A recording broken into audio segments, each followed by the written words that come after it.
जाति का अर्थ ही होता है पैदा होना।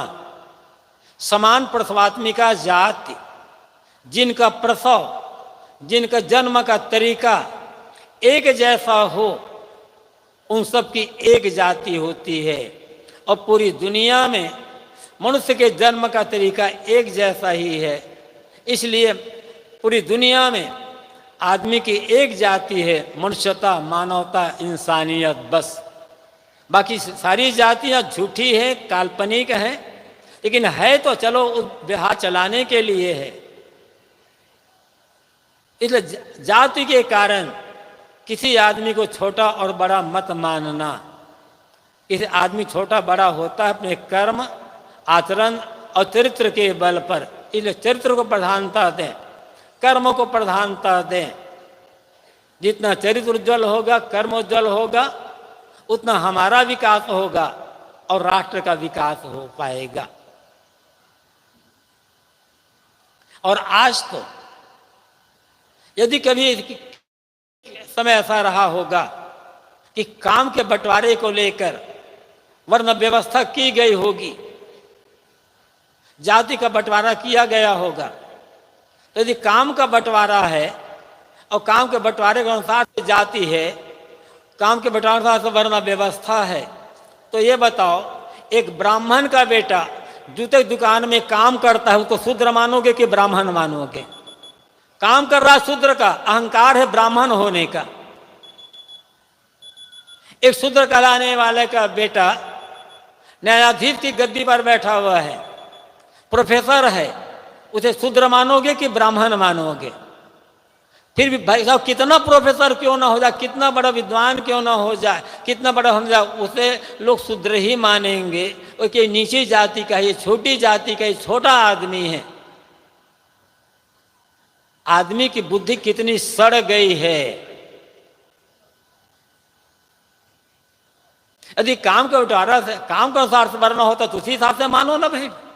ब्राह्मण का बेटा यदि जूते की दुकान में काम कर रहा है तो वो शूद्र है, व्यापार कर रहा है तो वैश्य है, खेती कर रहा है तो किसान है, फौज में भर्ती है तो क्षत्रिय है, पढ़ा रहा है तो ब्राह्मण है। ऐसे किसी के बेटे को ले लो। अभी हमारे सनातन जी कह रहे थे कि संविधान में सबको बराबर अधिकार दिया गया है और इसलिए संविधान में बराबर अधिकार दिया तो अमुक अमुक को ऐसा पद मिला। अधिकार तो दिया गया है, लागू कितना हो रहा है? और तो संविधान में को बदलने की भी तैयारी हो रही है, समानता को मिटाने की तैयारी चल रही है। फिर वही वर्ण व्यवस्था लागू करने की बात आ रही है। कोई पार्टी हो, आप मंदिर मस्जिद के नाम पर ये मत दीजिए कि हम मंदिर बना रहे हैं, हम मस्जिद बना रहे हैं, हम ये बना रहे हैं। कोई भी पार्टी आपके पास आए, उनसे दो मांग करिए, हम आपको वोट, आपकी पार्टी को वोट देंगे जरूर, लेकिन हमारी शर्त है, अब मंदिर बनवाना चाहते बनवाओ, मस्जिद बनवाना चाहते बनवा लो, हमें से लेना देना नहीं है। आप सबसे पहले विद्यालय और हॉस्पिटल बनवाओ।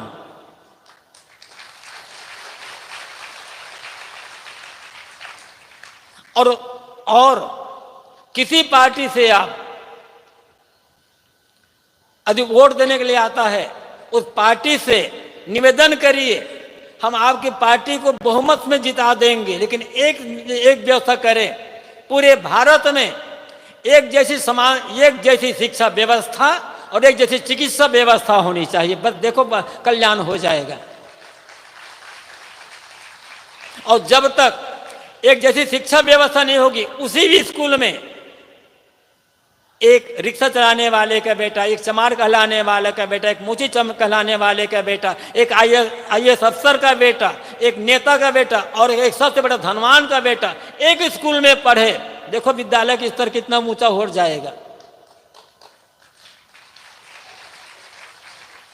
उसी हॉस्पिटल में एक चपरासी का इलाज हो, उसी हॉस्पिटल में एक कलेक्टर का इलाज हो, उसी हॉस्पिटल में एक मंत्री का इलाज हो और उसी हॉस्पिटल में एक अडानी और अंबानी के बेटे के इलाज हो, देखो हॉस्पिटल कितना बदल जाएगा।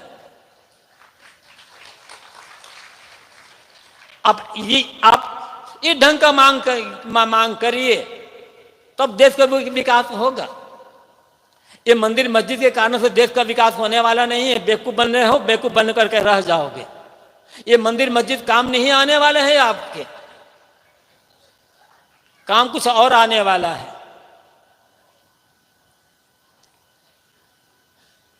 मैं कबीर साहब की बात कह रहा था।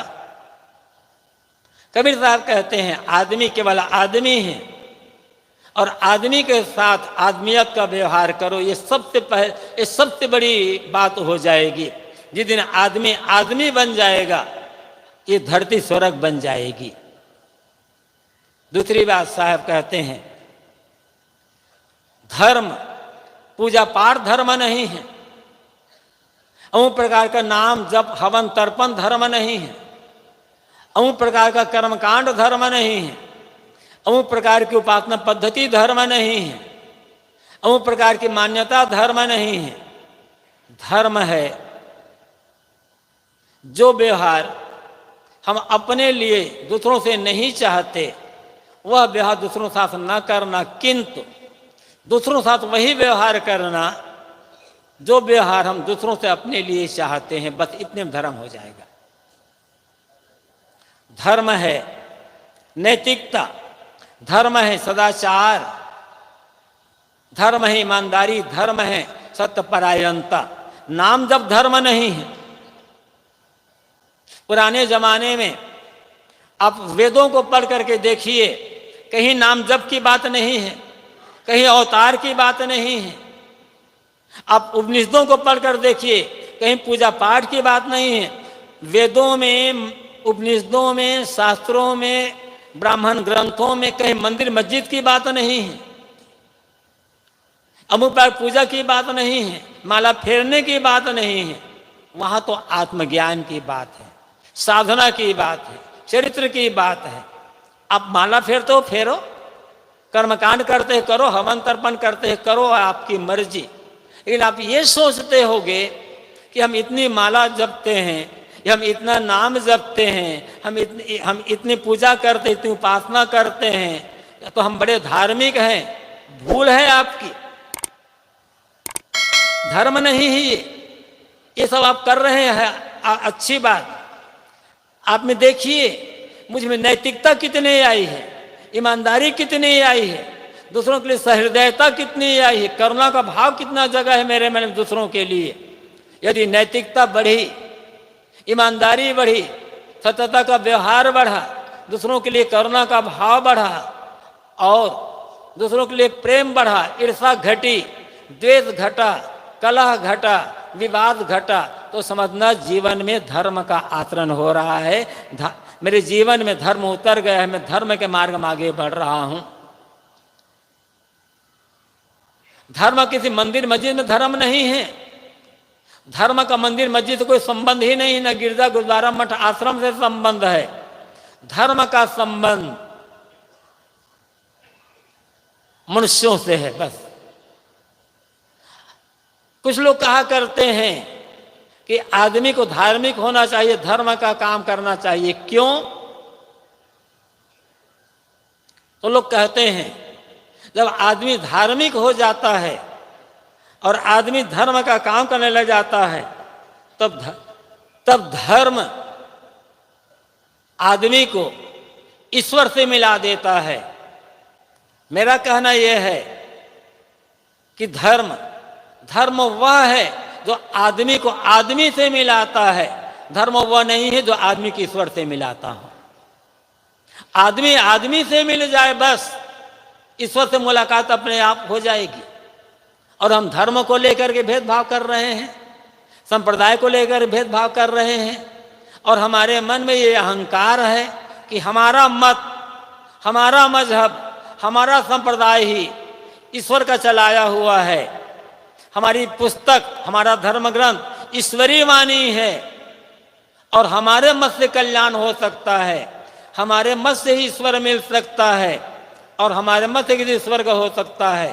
ये झूठा अहंकार, ये समझ लो, दुनिया में जितनी किताबें हैं, नाम कुछ भी ले लो, सब आदमी की लिखी हुई है। आकाश में कोई ईश्वर नहीं बैठा है, आकाश में कोई छापा खाना नहीं है, कोई प्रिंटिंग प्रेस नहीं चल रहा है कि ईश्वर वहां से छाप छाप करके भेज रहा हो। और यदि ईश्वर कोई किताब लिखता, ऐसा ईश्वर होता कहीं पर जो सर्वज्ञ हो, सर्वांतर्यामी हो और कुछ भी कर सकता हो, तो ईश्वर एक प्रकार की किताब भेजता, अनेक प्रकार की किताबें भेज करके लोगों को लड़ाता नहीं। जो अनेक प्रकार की किताबें लिख लिख करके लोगों को लड़ा रहा हो, वो ईश्वर कैसे हो सकता है? लड़ाने वाला ईश्वर होगा भला? ईश्वर तो मिलाने वाला होगा, ईश्वर तो प्रेम बढ़ाने वाला होगा, ईश्वर तो मेल मिलाप बढ़ाने वाला होगा, मैत्री भाव बढ़ाने वाला होगा। और यदि मैत्री भाव बढ़ाने वाला है तो अनेक प्रकार की किताबें क्यों लिख रहा है? वो किसी के लिए कोई किताब भेजा, किसी के लिए कोई किताब भेजा, किसी के लिए कोई किताब भेज दिया। और सबको अहंकार है, हमारी किताब ईश्वर की बनाई हुई है, इल्हामी कलाम है, अपौरुषेय है। कोई किताब अपौरुषेय नहीं होती है। अपौरुषेय मतलब स्वतः आ गई हो, जिसे किसी मनुष्य ने न लिखा हो। लेकिन ऐसी कोई किताब नहीं है। सारी किताब, नाम कुछ भी ले लो, आदमी की लिखी हुई है। इसलिए हमें हर किताब को पढ़ना चाहिए, उसमें जो गलत है उसे निर्मम होकर के छोड़ने की आवश्यकता है, और जो सच है उसे सहज भाव से स्वीकार लेने की आवश्यकता है। जो सच है, कहीं का भी सच हो, वो सच हमारा है। और झूठ कहीं का भी हमारे मत में, हमारे पंथ में, हमारे संप्रदाय में झूठ है, वो हमारा नहीं हो सकता, वो हमारा कल्याण नहीं कर सकता है। इसलिए मैं कह रहा था, धर्म पूजा पाठ नहीं है, नाम जप नहीं, हवन तर्पण नहीं, कर्मकांड नहीं है, मंदिर मस्जिद नहीं है। धर्म है नैतिकता, धर्म है शील, धर्म है सदाचार, धर्म है ईमानदारी, सतता का व्यवहार। आप लोग मानस पढ़ते होंगे। मानस बहुत प्रसिद्ध ग्रंथ है और बड़ा सरल है। गोस्वामी जी मानस में बार बार कहते हैं, राम के नाम जपने से मुक्ति है। राम नाम जपने में राम ही पर, जो राम को परमात्मा मानेगा उसी की मुक्ति होगी। जो राम परमात्मा नहीं मानता, तो सुअर, कुत्ता, गधा है, पता नहीं क्या क्या गाली दी है। और गाली देना अपनी कमजोरी है, याद रखना। जो ठोस होगा भीतर से, जिसकी बातें ठोस होगी, वो कभी गाली नहीं देगा भिन्न मत वालों को कि मेरी बात नहीं मानोगे तो तुम नास्तिक हो जाओगे। ये नास्तिकता एक बड़ी गाली है और अपने मन की कमजोरी है। जितना हमारे भीतर कमजोरी होगी, उतने हम दूसरों को नास्तिक कहेंगे, गाली देंगे, सुअर, कुत्ता, गधा कहेंगे। जो ईमानदार व्यक्ति होगा, जो भीतर बाहर से ठोस होगा, वो कभी दूसरों के लिए अपशब्द का प्रयोग नहीं करेगा। तो गोस्वामी जी मानस में कहते हैं, राम का नाम जपो, राम का नाम जपो, राम ही परमात्मा है, राम के नाम बिना मुक्ति नहीं मिलेगी। लेकिन वही गोस्वामी जी जब धर्म की बात कहते हैं तो राम नाम को भूल जाते हैं। फिर ये नहीं कहते कि राम नाम का जप करना धर्म है। वो क्या बताते हैं, धर्म न दूसर सत्य समाना, आगम निगम पुराण बखाना। वे शास्त्रों में वर्णन करके कहा गया है, इस दुनिया में सत्य के समान कोई धर्म नहीं है। तो धर्म मतलब सत्य, जो सत्य है वो धर्म है, जो धर्म है वो सत्य है। फिर गोस्वामी जी क्या कहते हैं, परम धर्म श्रुति विदित अहिंसा, पर निंदा सम अग्नगर हिंसा। श्रुतियों में कहा गया है परम धर्म अहिंसा है। और अहिंसा का मतलब क्या होता है, मनसा वाचा कर्मणा, किसी को चोट ना पहुंचाना। जब हम ये कहते हैं कि मेरा मत ही ईश्वरीय मत है और मेरे मत से ही स्वर्ग मिलेगा, मेरे संप्रदाय से ही भगवान मिलेगा, दूसरे का संप्रदाय मरसों चलाया हुआ है, यह यहाँ पर हिंसा आ गई। ये धार्मिक लोग जितना हिंसा करते हैं ना, अधार्मिक लोग उतनी हिंसा नहीं करते। और एक बात और याद रखो, धर्म को खतरा जितना धार्मिकों से है, अधार्मिकों से उतना खतरा नहीं है। धर्म को डुबाने का काम केवल धार्मिक लोग ही कर रहे हैं। गलत गलत संदेश दे दे करके, लोगों को कर्मकांड में उलझा कर, मिथ्या महिमा में उलझा करके, अंधविश्वास की बातें बता बता करके। अधार्मिक लोग तो सावधान करते हैं कि तुम्हारे धर्म में ये गलती है, ये गलती है, ये गलती है। उन गलतियों को निकालने के लिए जागरूक करने का काम करते हैं अधार्मिक लोग। इसलिए धर्म को डुबाने का काम अधार्मिक नहीं कर रहे हैं, धर्म को डुबाने वाले ये धार्मिक लोग ही हैं। वे धार्मिक जो मात्र पूजा पाठ को धर्म मानते हैं, कर्मकांड को धर्म मानते हैं, नदी नहाने को धर्म मानते हैं, माला जपने को धर्म मानते हैं, किस्सा कहानी को धर्म मानते हैं, ऐसे धार्मिकों से धर्म को खतरा है। लेकिन जो सही धार्मिक है, चरित्रवान, उनसे खतरा नहीं है। तो गोस्वामी जी कहते हैं, परम धर्म श्रुति विदित अहिंसा। श्रुतियों में कहा गया है कि अहिंसा परम धर्म है। फिर आगे क्या कहते हैं, बिहार में क्या कहते हैं, परहित सरिस धर्म नहीं भाई, पर पीड़ा सम नहीं अधमाई। हे भाई, दूसरों की भलाई करने के समान दुनिया में कोई धर्म नहीं है। बस एक काम कर ले हम, जितना बन सके तन से, मन से, वचन से, वाणी से, विद्या से, धन से, जिस किसी प्रकार हो, दूसरों की भलाई, दूसरों की सेवा करना का काम एक नियम ले ले, सच्चा धर्म जीवन में उतर जाएगा, पूरा संसार स्वर्गमय बन जाएगा। एक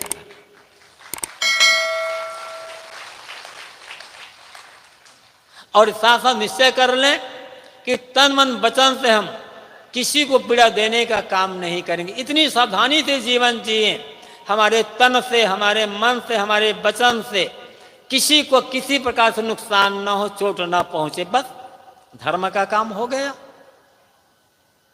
धर्म बहुत सरल है। धार्मिक होने के लिए दाढ़ी, चोटी, जनेऊ, खतना आदि की आवश्यकता नहीं है। और इतना मैं कह दूं, धार्मिक होने के लिए हमारे जैसा कपड़ा पहनने की आवश्यकता नहीं, आपके कपड़े में भी धार्मिक हो सकता है। और हैं लोग धोती कुर्ते में, पैंट कमीज में, साड़ी ब्लाउज में, किसी कपड़े में आदमी धार्मिक हो सकता है, कहीं रहकर आदमी धार्मिक हो सकता है। चंदन लगा लें, चोटी बढ़ा लें या माला फेर जप लें तभी धार्मिक होंगे, ऐसा कुछ नहीं है। ये सब बाहरी दिखावा है। कोई करता है, उसकी मर्जी है, हम रोक नहीं सकते उससे। लेकिन माला पहन लिए, मान लिया हम धार्मिक हो गए, चंदन लगा ले हम धार्मिक हो गए, झूठ बात है। मैंने कहा था, धर्म जीवन जीने की शैली है, धर्म जीवन जीने की कला है। वह कला जिससे हमारा जीवन उत्तरोत्तर ऊपर उठता चला जाए और साथ साथ हमारे द्वारा दूसरों को भला होता चला जाए, वही कला धर्म है।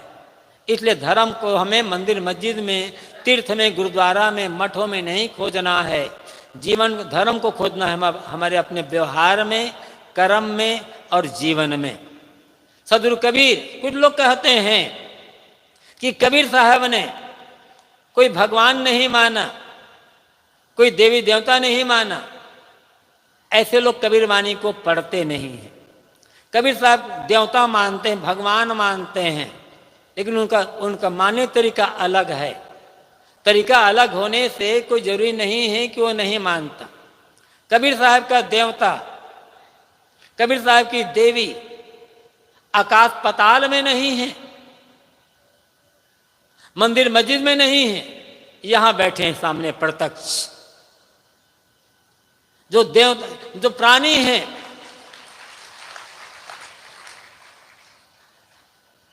जितने प्राणी हैं उनमें से जो मनुष्य हैं, ये प्रत्यक्ष देवी देवता है।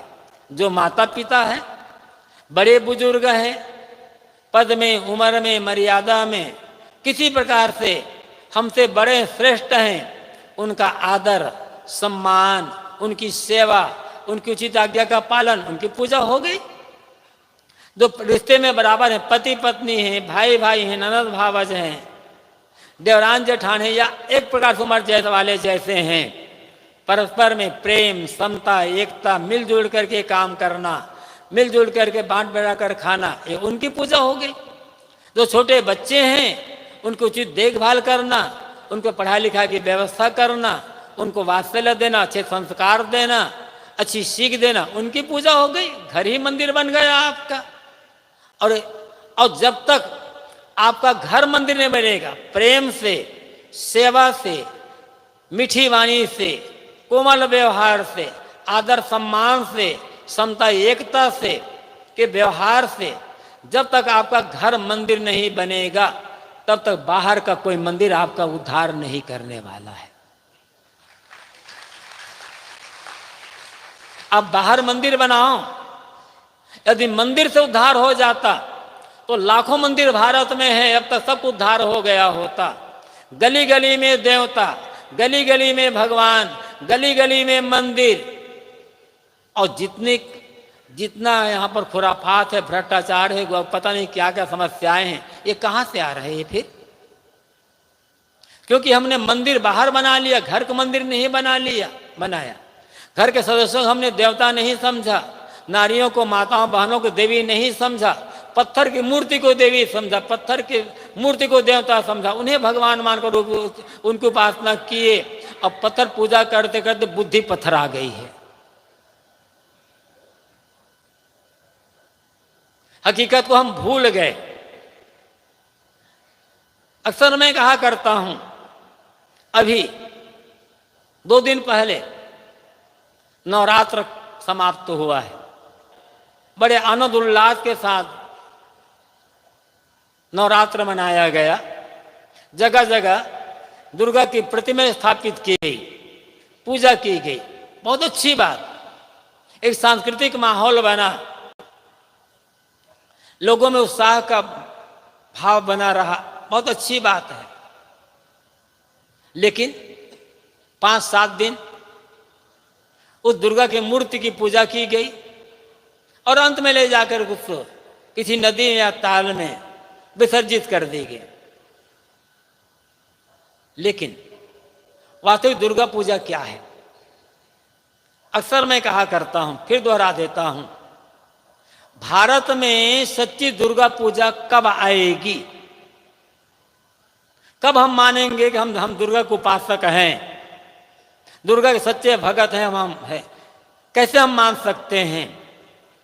मेरा अपना मानना है, एक ऐसे समाज की रचना हो, ऐसे समाज का निर्माण हो, एक ऐसा वातावरण बनाया जाए, संस्कार को इतना शुद्ध कर लिया जाए, जिस दिन भारत में 12 बजे 2 बजे रात में सुनसान सड़क पर 18-20 साल की एक सुंदरी युवती निर्भय होकर गुजर जाए, उसे किसी प्रकार का भय ना हो, समझ लो भारत में दुर्गा पूजा उसी दिन आएगी। और आज क्या हो रहा है? बिटिया को विद्यालय से घर आने में आधा घंटे की देरी हुई, माँ बाप का मन बेचैन, भयभीत, बिटिया कहाँ चली गई होगी, क्या हो रहा है, अब तक क्यों घने बार फोन पर फोन कर रहे हैं। और हम लोग दुर्गा को उपासक हैं। कहाँ समझा दुर्गा को, कहाँ समझा हमने भगवती को? खाली बाहर हम भटकते चले जा रहे हैं, भीतर की बात समझ में नहीं आ रही लोगों की। जब तक धर्म जीवन में नहीं उतरेगा, जब तक देवता आकाश से जमीन में नहीं उतरेगा, देवी आकाश से जमीन पर नहीं उतरेगी, मंदिर से निकलकर समाज में, गांव में, घर में नहीं आएगी देवी, तब तक काम नहीं बनने वाला है। तो कबीर साहब कहते हैं, ये जितने मनुष्य हैं, जितने प्राणी हैं, सच्चे देवी देवता ये हैं, इनकी उपासना करो, इनकी सेवा करो। मैंने कहा है, पूजा का मतलब आरती जला करके आरती करना नहीं है। माता पिता हैं, दादा दादी हैं, सास ससुर हैं, बड़े बुजुर्ग हैं, आदर सम्मान सेवा आज्ञा पालन, उचित देख रेख उनकी पूजा है। परस्पर में मिलजुल कर रहना उनकी पूजा हो गई। छोटे बच्चों के सही संस्कार देना उनकी पूजा हो गई। ये पूजा वास्तविक पूजा है। साहब कहते हैं कबीर जेती आत्मा तेते शालिग्राम, बोलन हारा पूजिए पाहन तो क्या काम। जितने आत्माएं सब शालिग्राम भगवान हैं। बोलने वाले की पूजा करो, पाहन की पूजा करने की आवश्यकता नहीं है। वो तो एक प्रतीक है, किसी महापुरुष की मूर्ति है, किसी की भी हो। उस मूर्ति को देखने से उस महापुरुष की याद आती है, उनके त्याग तप, उनके उज्जवल चरित्र, उनकी साधना, ये सब की याद आती है। मन में प्रसन्नता का भाव आता है, संस्कार अच्छे बनते हैं, प्रेरणा मिलती है। बस इतनी सी ही बात है। मूर्ति रखे आप घर में किसी की मूर्ति रखे हैं या किसी महापुरुष का चित्र रखे हैं तो उन्हें उचित जगह पर रखो ताकि सबकी दृष्टि उस पर पड़े, और समय समय से उनकी साफ सफाई करते रहो। उन्हें साफ जगह पर रखना, साफ सफाई रखना उनकी पूजा है। अब वो उन्हें भूख लगती है और वो खाते हैं तो खिलाओ, और नहीं खाते फिर भी खिलाते हैं तो आप बहुत वीर आदमी हैं। कबीर साहब ऐसी वीरता का काम करने को नहीं कहते। यदि वो चित्र मूर्ति प्रणाम करने से आशीर्वाद देते हैं तो रोज प्रणाम करो। अब वो प्रणाम करने पर किसी दिन आशीर्वाद नहीं देते फिर भी आप रोज प्रणाम करते हैं तो आपकी बहादुरी है। इसको समझना होगा। जिस भगवान की बात कहते हैं, साहब कहीं आकाश पाताल में भगवान नहीं मानते। भगवान के दो रूप माने जाते हैं, एक सगुण और एक निर्गुण। और कबीर साहब दोनों रूप को मानते हैं, सगुण रूप को भी मानते हैं और निर्गुण रूप को मानते हैं। सगुण रूप का भगवान कौन? साहब ने बीजक में एक जगह कहा है, कर विचार विकार परिहरि तरन तारन सोए, कहीं कबीर भगवंत भजो नर दूतिया और न कोई। जिन्होंने विचार करके सारे विकारों का परित्याग कर दिया, जिनका जीवन पूर्ण निर्विकार निर्मल शुद्ध पवित्र हो गया, वो तरन मानो वो भवसागर से तर गया। और तारन दूसरों भी तरने की प्रेरणा देने वाले। कहीं कबीर भगवान बोलता ऐसा जो निर्मल जीवन है, पवित्र आत्मा, वही भगवान है। उनकी पूजा करो, दूसरा उद्धारक और कोई नहीं होता। मतलब कबीर साहब की भाषा में, एक तो मैंने कहा कि सगुण भगवान समझोगे तो यहाँ ये बाहर बैठे हुए लोग हैं। मनुष्यों में भी जो निर्मल आत्मा है, उज्जवल चरित्र, पूर्ण निर्मल जीवन, निर्विकार जीवन जिनका है, ऐसे संत महात्मा कहीं के भी हो, किसी मतपंथ के कोई भी मनुष्य हो, ये चलते फिरते सगुण परमात्मा है, सगुण भगवान है, प्रत्यक्ष भगवान है। उनकी सेवा हम करेंगे तो हमारे जीवन में भी निर्मलता आएगी, वहां से ज्ञान मिलेगा, प्रकाश मिलेगा, रोशनी मिलेगी, और धीरे धीरे हमारा जीवन ऊपर उड़ता चला जाएगा। इसलिए साहब कहते हैं निर्मल आत्मा जो संत गुरुजन है, पवित्र मनुष्य, और प्रत्यक्ष भगवान है चलते फिरते। निर्गुण भगवान सबके भीतर बैठा हुआ है, सबके हृदय में बैठा हुआ।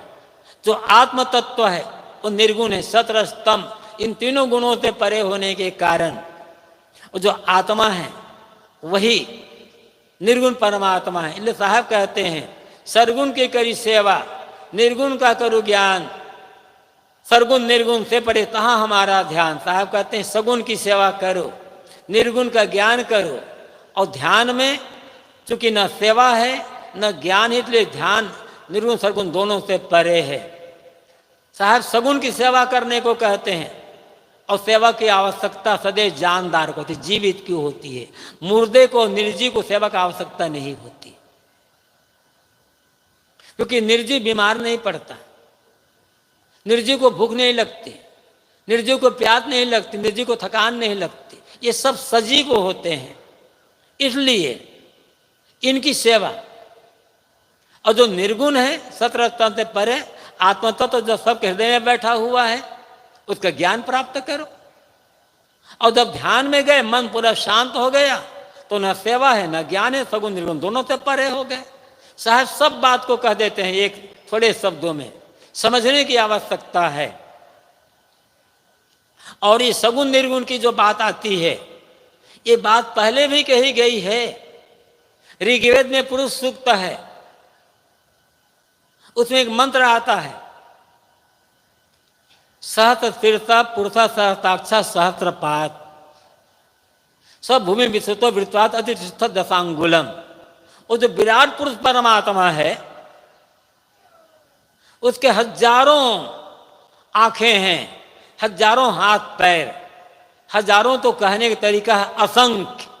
जो विराट पुरुष परमात्मा है, उसके असंख्य अनगिनत हाथ पैर है, अनगिनत आंखें हैं। अब ऐसा परमात्मा कौन होगा?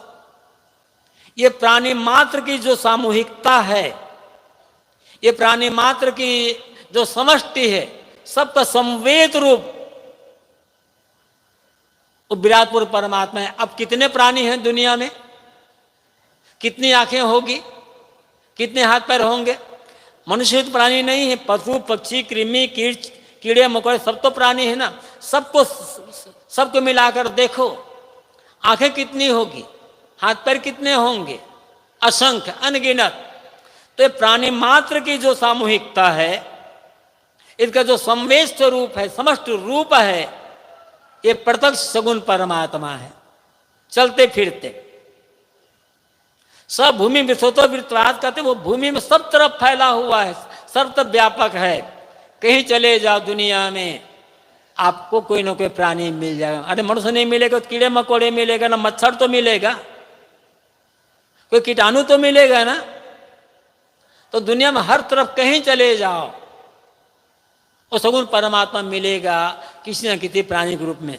लेकिन ऋषि कहते रहते हैं अति तीक्ष्ण दशांगुलम, सब तरफ व्याप्त तो है, किंतु सब तरफ व्याप्त होकर के 10 अंगुल ऊपर बैठा हुआ है।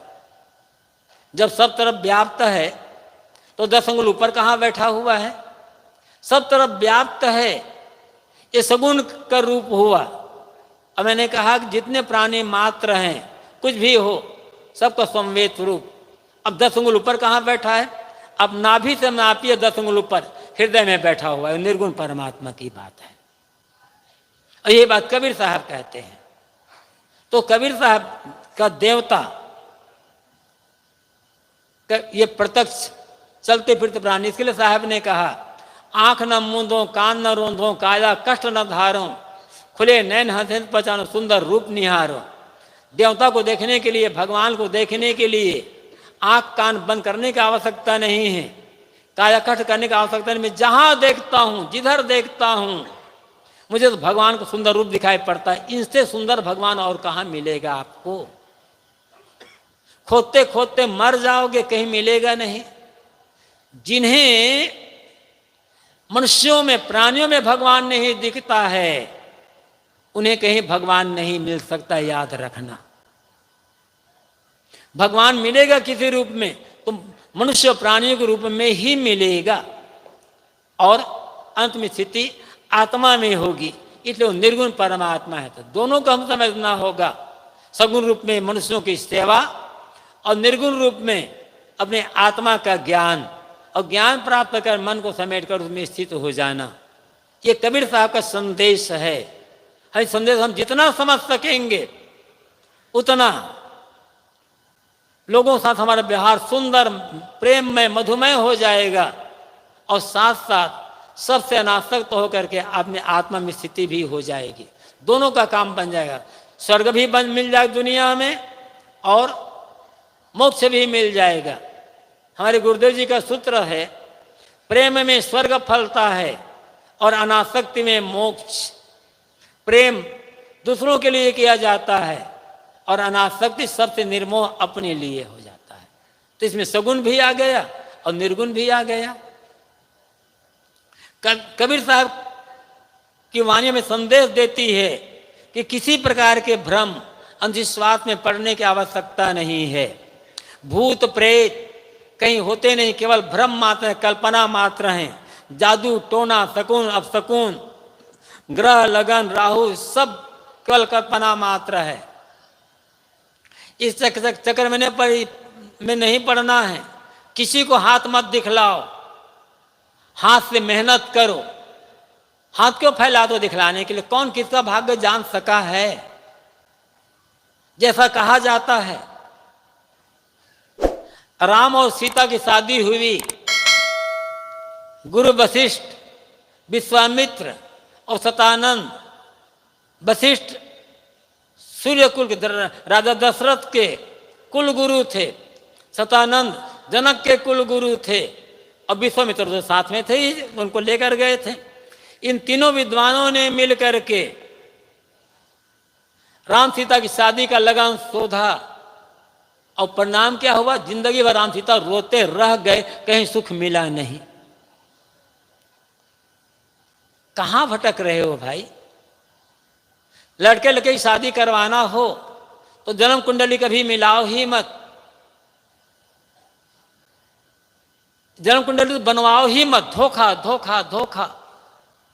हाँ, यदि आपको अपनी बेटी की शादी करवाना हो या बेटे की शादी करवाना हो तो लड़का और लड़के की जन्म कुंडली मत मिलाओ।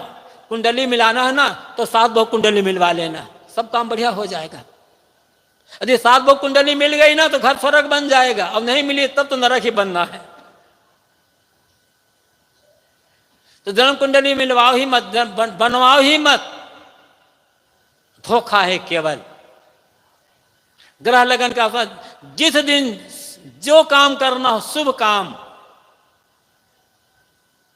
उस दिन करो, उस दिन सब शुभ मुहूर्त है। हाँ, यदि आप पंडित से, ज्योतिषी से, पुरोहित से लगन शोभाना चाहते हैं, मुहूर्त निकलवाना चाहते हो तो निकलवाओ मुहूर्त जरूर, लेकिन किसके लिए? जाना पंडित जी के पास, पंडित जी जरा देखिए तो मैं चोरी करना चाहता हूं, किस दिन शुभ मुहूर्त है? तो मुझे थोड़ा झगड़ा करना है, मुझे थोड़ा गाली गलौज करना है, मारपीट करना है, शुभ मुहूर्त करूं, उसके लिए शुभ मुहूर्त निकलवाना। बाकी काम के जितने शुभ काम हैं उसके लिए हर दिन शुभ मुहूर्त है। इस चक्कर में मत पड़ना आप लोग, बिल्कुल ही कहीं कुछ चक्कर में न पड़ना। जो करो विवेक पूर्वक करो। एक बात मैं कहा करता हूं, प्रायः कहा जाता है नवरात्र है, व्रत करना है, अच्छी बात। एकादशी को व्रत करना है, पूर्णिमा को व्रत करना है, मंगलवार को, शनिवार को व्रत करना है, इसको व्रत करना है, व्रत करो। लेकिन याद रखो, व्रत करने से, भूखा रहने से कोई पुण्य मिलने वाला नहीं है। भूखे रहने से यदि पुण्य मिलता तो भिखारी आपसे ज्यादा पुण्यवान हो जाएगा। उन्हें तो कई दिन भोजन मिलता ही नहीं कितने लोगों को। व्रत करने से एकादशी को, पूर्णिमा को 15 दिन में एक बार या सप्ताह में एक बार आप व्रत करते हो, कुछ ना खाओ तो शरीर की सफाई होती है, आंत की सफाई होती है, स्वास्थ्य के लिए हितकर होता है। लेकिन जब उस दिन सही ढंग से व्रत करो तब। लेकिन आप व्रत करोगे, एकादशी व्रत कर लेंगे, पुण्य ये दिन व्रत कर लेंगे, ये दिन वाले महिलाओं को तो इतना व्रत है, पता नहीं क्या क्या कौन कौन सा व्रत, उनका बहुत सारा व्रत है, उनका तो पुण्य बहुत बढ़ गया होगा। और पुरुष लोग तो व्रत करते नहीं, ये तो बड़े पापी होंगे सबके सब। तो व्रत करने से पुण्य नहीं मिलता है, व्रत करने से स्वर्ग नहीं मिलेगा खाली व्रत करने से। लेकिन मैं एक भी बात कहता हूं, आपको व्रत करना है ना, जरूर करो। और मेरा ये निवेदन है, साधु को, गृहस्थ को, स्त्री को, पुरुष को, जवान को, बूढ़े को, हर आदमी को हर दिन व्रत करने की आवश्यकता है। और जो व्रत मैं बताने जा रहा हूं, वो व्रत कर लिए तो इतना पुण्य होगा, जीवन में इतना पुण्य होगा कि आप कल्पना भी नहीं कर सकते। कैसे व्रत करना है? सुबह उठो, सोचो, आज मेरा क्रोध का व्रत है, आज मेरा लोभ का व्रत है, आज मेरी निंदा का व्रत है, आज मेरा गाली का व्रत है। ऐसा व्रत करो, देखो कि जीवन में कितना पुण्य इकट्ठा हो जाएगा।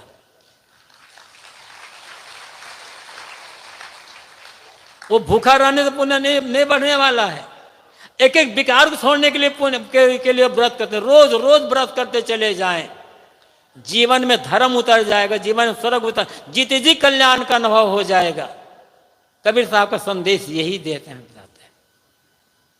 और अंत में जीवन का जो लक्ष्य है, साहब कहते हैं तुम्हारा लक्ष्य तुमसे बाहर नहीं है।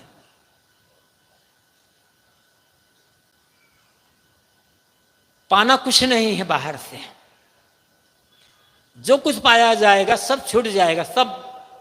क्योंकि बाहर से जो चीजें मिलेगी, यदि बाहर से परमात्मा मिलेगा तो छूट जाएगा, बाहर से मोक्ष मिलेगा तो छूट जाएगा, बाहर से स्वर्ग मिलेगा तो छूट जाएगा। क्योंकि जो कुछ भी मिलन का वियोग विछोड़न में होना ही होना है। कोई ऐसा संयोग नहीं है जिसका वियोग ना हुआ हो, कोई ऐसा मिलन नहीं है जिसका बिछड़न ना हुआ हो, कोई ऐसा आदि नहीं है जिसका अंत ना हुआ हो। वो तो होगा। परमात्मा बाहर से मिलेगा तो छूट जाएगा, आएगा तो चला जाएगा। तो उधारी परमात्मा कब तक काम आ गया? खोजना, इसलिए खोजना नहीं है, भटकना नहीं है, पाना नहीं है।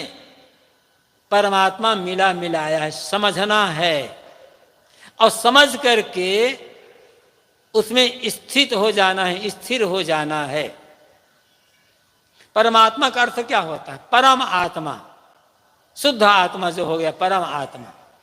जब मन के सारे विकार मिट गए, पूर्ण अनासक्त मन पूर्ण अंतर्मुख हो गया, कोई कामना शेष नहीं रह गई, पूर्ण निर्मलता, निष्कामता, अनासक्त और आत्मलीनता, पूर्ण शुद्धता का भाव, यही परमात्मा का मिलना है। और वो आपका अपना होना है, आपका अपना अस्तित्व है। और अस्तित्व का अर्थ होता है होना, होना का वियोग नहीं होगा, आप हैं, समझना है उसको।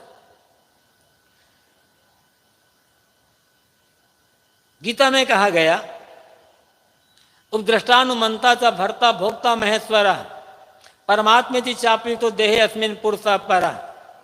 उपद्रष्टा, सबका दृष्टा, सबको जानने वाला, अनुमंता, सबको प्रेरणा देने वाला, भर्ता, कर्मों का सबका भरण पोषण करने वाला, भोक्ता, अपने कर्म का फल भोग करने वाला, महेश्वरा, महान ईश्वर, जो सबको जानने वाला है, सबको प्रेरणा देने वाला है, सबको भरण पोषण करने वाला है, कर्मों का फल भोगता है, महान ईश्वर। परमात्मा से आप तो जिसे परमात्मा भी कहा जाता है, वो कौन? देहे अस्मिन, इस देह के भीतर रहने वाला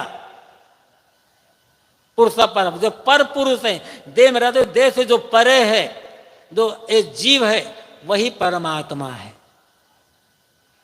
भागवत महाभारत में भी कहा गया है, आत्मा क्षेत्रयुक्ता संयुक्ता प्राकृतिर गुण तेरे तो निर्मुक्ता परमात्मा ते उदाहरिता। जब तक ये जीव बंधनों में पड़ा हुआ है, इसे क्षेत्रज्ञ कहा जाता है। और जब ज्ञान, विवेक, विचार, संयम, साधना द्वारा सारे बंधनों को काटकर मुक्त हो गया, तब इसी को परमात्मा कहा जाता है। पाना कुछ नहीं है, जो पाने का भाव है। और अब तक जो कुछ पा चुके हैं, मोह माया, राग द्वेष, विषय विकार, मन की मलिनता, अहंकार, कामना, जो कुछ आपकी संपत्ति है, ये बाहरी संपत्ति की बात नहीं कर रहा हूं, लोभ मोह की संपत्ति, मोह माया की संपत्ति, राग द्वेष की संपत्ति, अहंकार की संपत्ति, यही तो हम भीतर में भरा हुआ है ना। इनको छोड़ दो, जो बटोर रखे हो ना मन में, मन को खाली कर दो। मन जब पूरा का पूरा खाली हो जाएगा, तो शेष क्या रह जाएगा? आपका परमात्मा रह जाएगा। जब तक मन भरा हुआ है, बाहर की संपत्ति से, और जो हमने अर्जित कर रखी संपत्ति, वो संपत्ति जब तक भरी रहेगी परमात्मा का अनुभव नहीं होगा। खाली मन, निशेष मन जब हो जाता है तब परमात्मा का अनुभव होता है। इसलिए पाना कुछ नहीं है। साहब तो कहते हैं, परम प्रभु अपने ही उर पायो, दुगन दुगन की मिटी कल्पना सदगुरु भेद बतायो। सदगुरु ने भेद बता दिया। अब बता दिया कि जिसे तू पाना चाहता है वो तो तेरा स्वरूप ही कहाँ भटक रहा है। तो परम पुरुष को मैंने अपने भीतर ही प्राप्त कर लिया। साहब कहते हैं, जो तिल माही तेल है, जो चकमक में आग, तेरा साईं तुझ में जाग सके तो जाग। बस जागने की आवश्यकता है। हम मोह की नींद में सो रहे हैं, मोह की नींद टूटी, जागृति है। जागृति मतलब अवेयरनेस, सब समय सावधान, सब समय सावधान, पूर्ण जागरूक। जागरूक मतलब है कहीं मोह न रह जाना, कहीं चिपकाव न रह जाना, कहीं आकर्षण नहीं रह जाना, कुछ पाने की आशा नहीं रह जाना। ये जागरूकता है। जब पूर्ण जागरूकता आ गई और जागरूकता के साथ जीवन व्यतीत करते हुए सबकी कामना का त्याग कर दिया गया, कामनाओं के त्याग हो जाने पर निष्कामता की जो दशा आ गई, वो दशा परमात्मा की दशा है। वो पाना कुछ है नहीं, वो स्वरूप ही है। इसे समझना है। सदगुरु कबीर के जो संदेश हैं उन पर मैं थोड़ी थोड़ी चर्चा किया। इतना ही नहीं, साहब ने बहुत कुछ कहा है।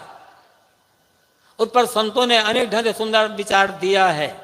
मनन करना है। हम कबीर साहब को पूजते तो हैं, कबीर साहब का भजन तो करते हैं, नाम तो गाते हैं, गुणानुवाद तो गाते हैं, किंतु कबीर वाणी को समझने का प्रयास नहीं कर पाते। समझते भी हैं तो जीने का प्रयास नहीं कर पाते।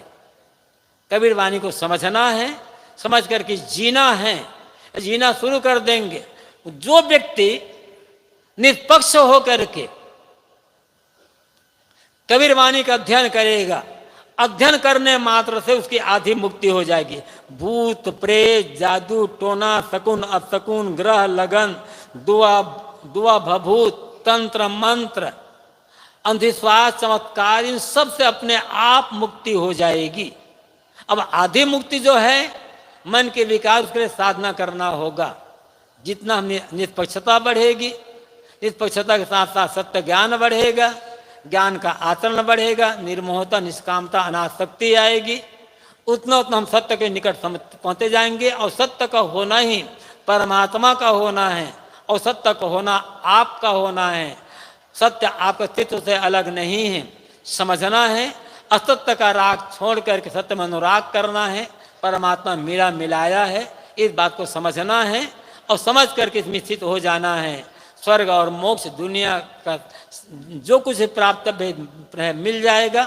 इसलिए अंत में मनुष्यों के साथ प्रेम का व्यवहार, आदमियत का व्यवहार, इंसानियत का व्यवहार, धर्मशील है, सदाचार है, नैतिकता है, सत्यता ईमानदारी का व्यवहार है। अध्यात्म में पाना कुछ नहीं है, रुक जाना है, ठहर जाना है, सबकी कामना को छोड़ करके शेष अपने आत्मभाव में स्थित हो जाना है। बस व्यवहार भी बढ़िया बनेगा, सुंदर भी, अध्यात्म सुंदर बनेगा और हमारा जीवन कृतार्थ हो जाएगा। सदगुरु कबीर का संदेश है, इस संदेश को समझ कर जीना है। बस जितना जिएंगे उतना समझते समझते पूर्णता को प्राप्त हो जाएंगे। आप लोगों ने ध्यान से मेरी बातों सुना, बहुत बहुत आभार, धन्यवाद।